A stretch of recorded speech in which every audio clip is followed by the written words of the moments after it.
ബഹുമാനപ്പെട്ട ഉസ്താദുമാരെ, എന്റെ പ്രിയ കൂട്ടുകാരെ, SSF വർഷം തോറും സംഘടിപ്പിക്കുന്ന ഈ സാഹിത്യോത്സവിൽ രണ്ടാം തവണയാണ് ഞാൻ കഥ പറയാൻ വരുന്നത്. SSFന്റെ ഈ വർണ്ണാഭമായ സാഹിത്യോത്സവിൽ നിങ്ങളോട് ഞാനൊരു കൊച്ചു കഥ പറയാം. നിങ്ങൾ എല്ലാവരും ശ്രദ്ധിച്ച് കേൾക്കണം. സന്ധ്യാർക്കൻ പടിഞ്ഞാറൻ ചക്രവാളത്തിലേക്ക് മുഖം പൊത്തുന്നതേയുള്ളൂ.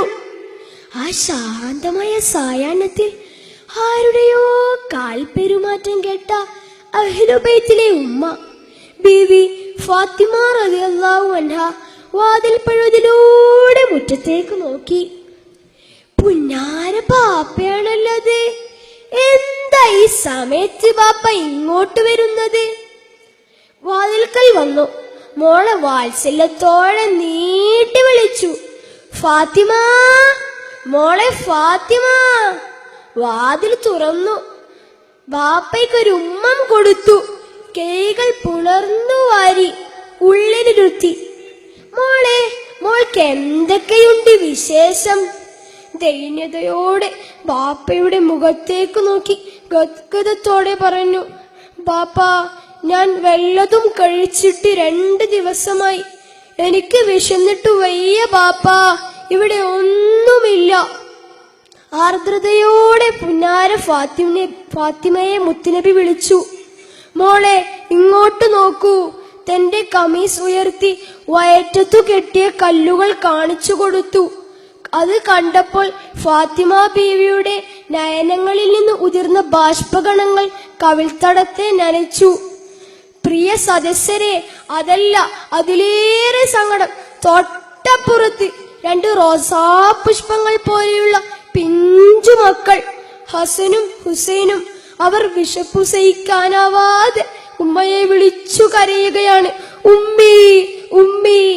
കരളലയിക്കുന്ന ഈ രംഗം കണ്ട മുത്തുനബിക്ക് താങ്ങാനായില്ല. ഹസനും ഹുസൈനും 2 പേരും നിർത്താതെ കരയുകയാണല്ലോ. ഹബീബ് സല്ലല്ലാഹു അലൈഹി വസല്ലമ എന്തു ചെയ്തെന്നോ? വീട്ടിൽ നിന്ന് ഒന്നും ഉരിയാടാതെ തെരുവിലേക്ക് ഇറങ്ങി. നടന്നു അങ്ങ് ദൂരെ നടന്നു. മദീനന്റെ അതിർത്തി എത്തിക്കാണോ, അതാ ഒരു അയറാബി തന്റെ ഈന്തപ്പനത്തോട്ടം നനയ്ക്കുന്നു.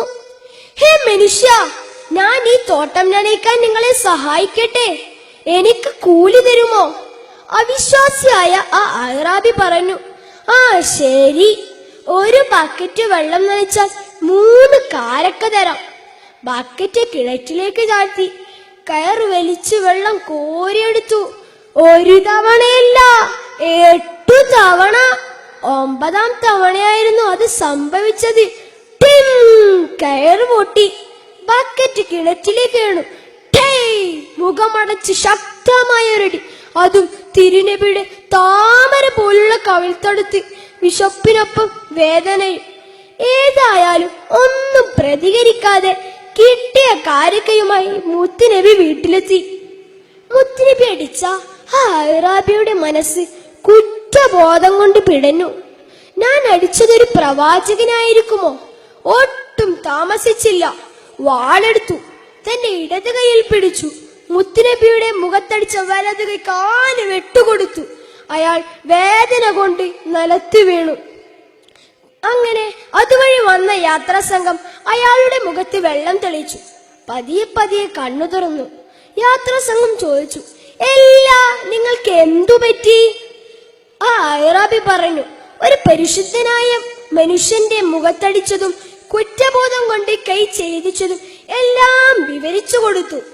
ഞാൻ അടിച്ചതൊരു പ്രവാചകനെ ആയിരിക്കുമോ? എനിക്ക് ആ മനുഷ്യന്റെ വീട്ടിലേക്കുള്ള വഴി കാണിച്ചു തരുമോ? യാത്രാ സംഘം ആ അയറാബിയും കൂട്ടി ഹബീബ് സല്ലല്ലാഹു അലൈഹി വസല്ലമയുടെ വീട്ടിലെത്തി. കൂലിയായി കിട്ടിയ ഈന്തപ്പഴം ഹസനിനും ഹുസൈനിനും മടിയിലിരുത്തി കൊടുക്കുകയായിരുന്നു. എന്താ വന്നത്? നബി സല്ലല്ലാഹു അലൈഹി വസല്ലമ ചോദിച്ചു. അങ്ങൊരു പ്രവാചകനാണോ? അങ്ങയുടെ മുഖത്തടിച്ച വേദനയിൽ ഞാൻ എന്റെ കൈ അറുത്തുമാറ്റിയതാ. അങ്ങൊരു പ്രവാചകനാണെങ്കിൽ ഈ കൈകൾ ശരിപ്പെടുത്തി തരണം. കാരുണ്യ സാഗരമായ നമ്മുടെ മുത്തുനബി തന്റെ ഉമ്മിനീർ പുരട്ടി കൈകൾ ശരിപ്പെടുത്തി കൊടുത്തു. അങ്ങനെ ആ അറാബി ഷഹാദത്ത് കലിമ ചൊല്ലി ഇസ്ലാം സ്വീകരിച്ചു. വരൂ, നമുക്ക് ഈന്തപ്പനമേന കുടിലിൽ രാപ്പാർക്കാം, കഥകൾ കേൾക്കാം, ശുഭ വാക്കുകൾക്ക് വിട. അസ്സലാമു അലൈക്കും.